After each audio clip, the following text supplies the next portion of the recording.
Hey, what's up everybody, and welcome back to News Dose. So last night a massive rumor took the internet by storm thanks to a Japanese Bloomberg report. Square Enix, out of all companies, was supposedly an acquisition target with multiple companies interested in an alleged buyout. According to one insider, Xbox was involved with all this, but is there actually any truth to this rumor? Well, Square Enix themselves did respond this morning, though not everybody is taking their statement at face value, and we will go over that today. Also, the PS5 continues its insane success alongside the Nintendo Switch, and we got a new Resident Evil showcase to talk about as well. Yeah, there's a lot to go over today, so let's jump right into things, starting off with Genshin Impact. Genshin Impact was a big success in 2020 for the PlayStation 4 and mobile devices. While initially some did believe Genshin Impact was nothing more than a Zelda Breath of the Wild clone, it did go on to prove itself and ended up being downloaded 40 million times by the end of 2020. And like I said, it's a very successful game and it's continued to do well in 2021. One thing that fans have been anxious about though is that PlayStation 5 release date. When should you expect it?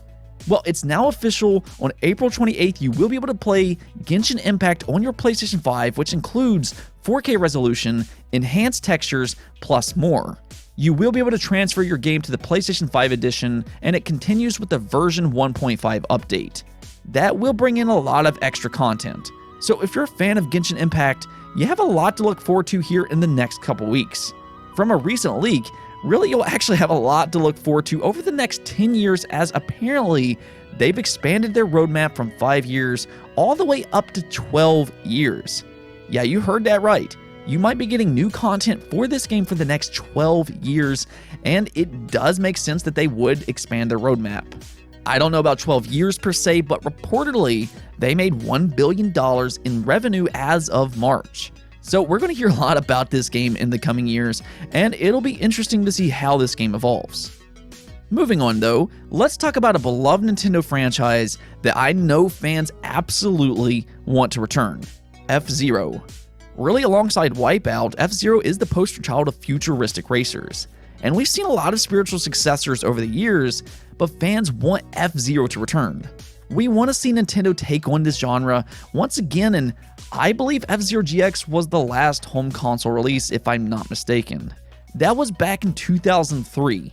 Well, fans hoping for an F-Zero return might be disappointed by this, but a retired F-Zero artist in an interview with IGN had this to say: "Of course, I've thought about it many times. However, it's a feat that, without a brand new idea, it would be hard to bring back." So there you have it. It doesn't look like F-Zero will be back anytime soon, unless they somehow think of something new and innovative. Now, I don't necessarily agree with this philosophy, as I don't think every sequel needs to reinvent itself. I mean, that's one of the reasons I love Pokemon all these years later. Yeah, there's some changes in quality of life improvements, but the core still remains the same. Now, I do understand that F-Zero is probably not the best-selling franchise Nintendo has, and I'm sure that plays a role in this, especially with the success of Mario Kart, but at the same time, these are two very different racing franchises. I guess it is what it is, but let me know what you think about all this. Do you think F-Zero has to have a grand idea to return, or do you just want a simple sequel? Let me know in the comments below. Let's talk about that Resident Evil showcase though. I really cannot tell you just how excited I am for Resident Evil Village. It really does look amazing in my opinion, and I think Capcom has become one of my favorite publishers in recent years. They have been absolutely knocking it out of the park here recently, especially with the Resident Evil franchise. Now, if only they would do that with Dino Crisis, but I digress. Last night they revealed a ton of new information about several Resident Evil projects. We did get an update on Resident Evil Village. It continues to look better and better every time we see this game. The enemies and variety is wild in Village. This isn't just your typical zombies or whatever, but you have werewolves, vampires, and it just looks crazy over the top, and I'm excited to see how this game plays out. This is going to be a very different Resident Evil than what we're used to, that's for sure, but I don't think that's a bad thing. It still feels like Resident Evil, but there isn't an intensity and vibe to this game that I really like. They're even bringing back the Mercenaries game mode, which is like this arcade-like Resident Evil experience. It's very fast paced and you can pick up different abilities to buff your character. This was a pretty popular game mode in Resident Evil 5 and 6, but it just kind of vanished in recent releases. So it's nice to see Mercenaries return. Now they do have a new demo on the way as well. Yeah, I'm going to skip out on these demos and just wait for the full release, but however, if you don't want to wait for the final product, a new demo is set to release where you can play it for 60 minutes. There's a bunch of different dates here, and PlayStation will get early access once again. I'll have a picture on screen when each demo takes place if you do want to partake in any of this. I know I'm going to buy this game though, and it releases on May 7th, so I'm just going to kind of hold off on this one. With that said, they had a lot of other content at this showcase. They revealed a new trailer for Resident Evil Infinite Darkness. That's an upcoming animated Netflix miniseries, and it will be out in July. It looks pretty decent from what I've seen, and I'll watch it for sure. They also revealed a Dead by Daylight collaboration. That game continues to get big horror IP involved, and now has probably the biggest gaming horror franchise ever made in Resident Evil, so that's pretty cool. The one I'm really excited about though is Resident Evil 4 in VR. Now this is an Oculus Quest 2 exclusive and they didn't show much in the way of gameplay, but yes, Resident Evil 4 will now be a VR title. Of course that means they did change how the game fundamentally works, and it will be set in first person, but Resident Evil 4 is debatably the best in the franchise, and it'll be interesting to see it in a new perspective. I will definitely check this one out when it releases, and if I get the chance, I'll let you all know if it's any good. But for those wanting to see more gameplay, from the sounds of it, Resident Evil 4 will be at the upcoming Oculus Gaming event, which takes place next week on April 21st. But yeah, this Resident Evil showcase was very well done. There's a lot to be excited about here, and Capcom is doing a fantastic job at celebrating the 25th anniversary for the Resident Evil franchise. Next up though, let's talk about that big Square Enix rumor that popped up last night. So there was a report that surfaced online last night about how multiple parties were interested in buying out Square Enix. That was according to CTFN and two bankers that was familiar with the matter. Bloomberg Japan later on picked up this news, and well, the rest is history. This article absolutely blew up last night, and the game community was freaking out about this whole situation. I mean, Square Enix owns some of the most beloved franchises ever made, including Final Fantasy, Tomb Raider, and Kingdom Hearts.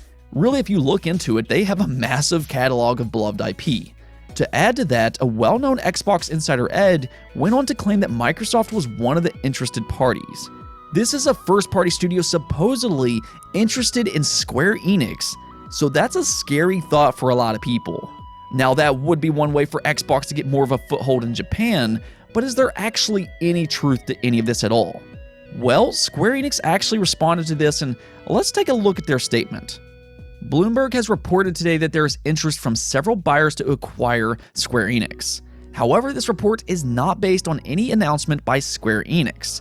We do not consider selling off the company or any part of its businesses, nor have we received any offer from any third party to acquire the company or any part of its businesses. And on the surface, this statement seems pretty straightforward, but technically, this is not a flat-out denial, and that's why some people are not taking the statement at face value. Now, I'm not saying that I agree with them, but what this statement says is that Square Enix has not gotten any offer, but it does not say on whether or not companies have looked into the idea. So that's where I think the original source might have possibly come from. I believe that some companies may have been looking into the matter. Again, no offers were made, which makes that Square Enix statement correct, but with all the acquisitions in the last few years, I wouldn't really be too surprised if a few companies took interest in Square Enix along with other publishers. I'm sure Square Enix isn't the only company that has drawn interest from several bigger entities. Now, with that said, I do fully believe Square Enix when they said they are not considering selling the company, so you shouldn't have to worry about an acquisition. I do not believe Microsoft, Sony, Tencent, or anybody else is going to buy Square Enix anytime soon. Again, they may have inquired upon the situation, but that doesn't really mean anything, and truthfully, it's best that Square Enix remains third party.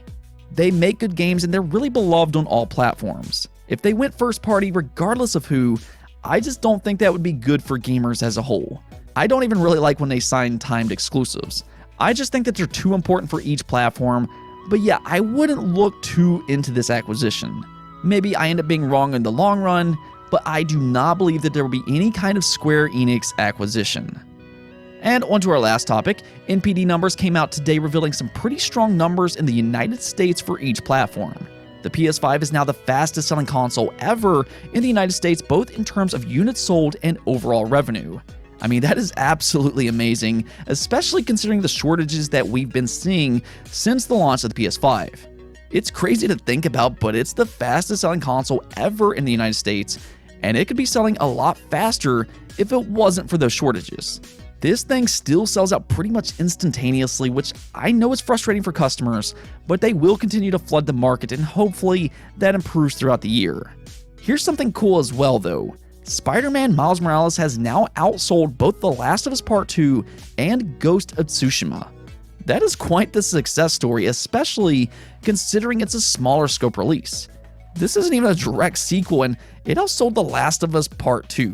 It does seem like this is the go-to game for new PS5 owners though. Anytime somebody picks up the PS5, they often get Miles Morales. I'm still gonna say it though, you all need to pick up Demon's Souls as well. That is a must-buy game if you own a PS5.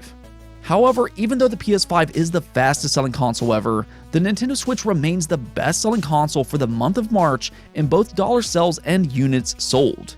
Yeah, there's no slowing down the Switch, and I'm sure Monster Hunter Rise helped out there a lot. Monster Hunter Rise did end up being the second best-selling game for the month, with Call of Duty Cold War taking first place and Outriders at number 3. That's a surprise entry here. Outriders released directly into Xbox Game Pass, but it still takes the number 3 spot, and I think that just kinda shows you the power of Xbox Game Pass. It's gotten so much word of mouth since it was announced to be a day one Xbox Game Pass release, and it's had a lot of success on Steam, Xbox, and PlayStation. So big congrats to Square Enix and People Can Fly. But yeah, it looks like the game industry as a whole is in really good shape. The Switch continues its record-breaking pace, and the PS5 and Xbox Series continues to sell out. It'll be very interesting to see how long these shortages last, but I'm happy to see the game industry succeed the way it has been here lately.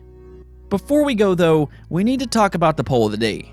There has been some rumors here recently that Xbox and Nintendo are working on some kind of partnership together.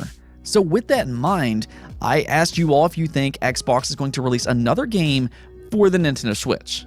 And 77% of you believe yes, they will. That's interesting. I thought that there would be a little bit more of a divide on this, but only 13% of you said no.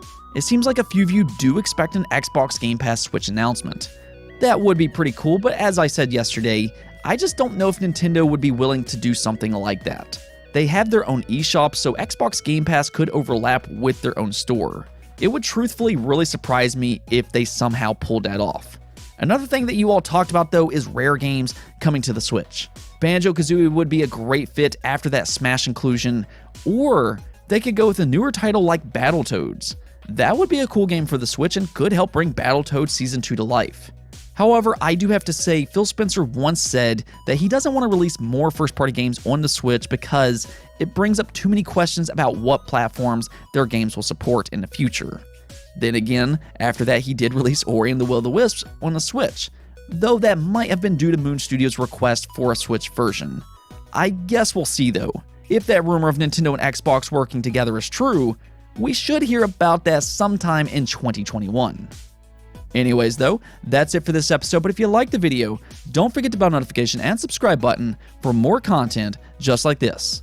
Also, if you'd like to support the channel through Patreon, thank you for making this content possible.